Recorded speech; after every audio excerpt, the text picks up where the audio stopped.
So I can say to Fred and Frank.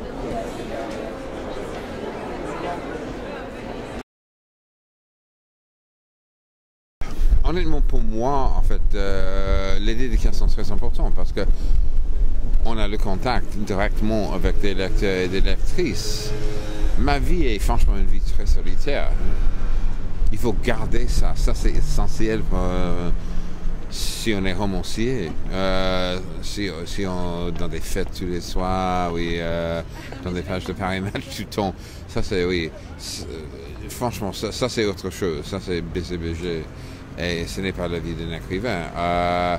Comme j'ai dit beaucoup de fois, un des grands plaisirs de ma vie, c'est le fait que je peux voir les films pendant l'après-midi.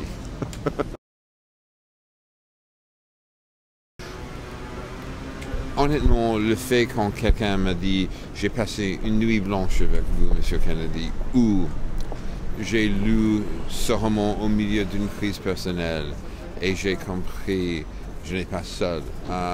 Ça, c'est des critiques si bienveillantes et ça m'a beaucoup touché. Mais simplement, en fait, parce que dans mes romans, je mélange un style très accessible avec des grands récits, mais aussi avec des vies très quotidiennes et des thèmes sérieux. Donc, j'espère que, en fait, si on est un concierge ou un entourage, on peut lire mes romans. De temps en temps, je pense qu'il y a un point de vue, si c'est là, c'est difficile, c'est abstrait. Le roman, c'est un théâtre des idées. Ou si c'est un roman populaire, oui, en fait, c'est trop facile. Honnêtement, il y a beaucoup de romans populaires trop faciles et assez stupides. Il y a beaucoup de nouveaux romans, en fait, très abstraits et très difficiles d'aborder. J'espère dans mon écriture, le point de vue c'est très 19e siècle, mais le sujet c'est les temps modernes. Peut-être mon sujet partout c'est des inquiétudes modernes.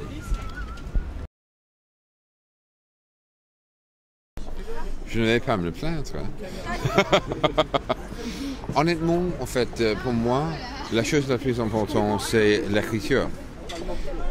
Et aussi mes lecteurs et mes lectrices. En dehors de ça, j'aime le succès, tout à fait. Mais pour moi, le succès, c'était un succès tardif.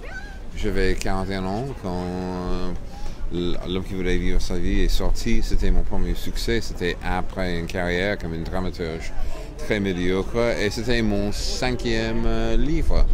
Et donc, grâce à ça, peut-être, j'ai pensé que, franchement, le succès, c'est un vernis très fragile.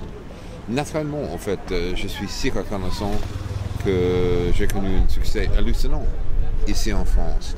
Et aussi, c'est rare maintenant dans le monde entier parce que la France reste un des pays où tout le monde lit. Et il y a un système de librairies indépendantes très fort. Et il y a, en fait, il n'y a pas en fait la situation comme l'Angleterre ou les États-Unis maintenant, comme on vend les livres franchement comme des savons.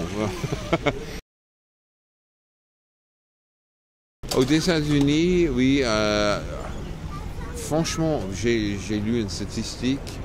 Notre peut-être le plus grand romancier américain vivant, c'est Philip Roth. Roth, peut-être, ils vendent 30 000 exemplaires en grand format aux États-Unis et ici en France, 160 000.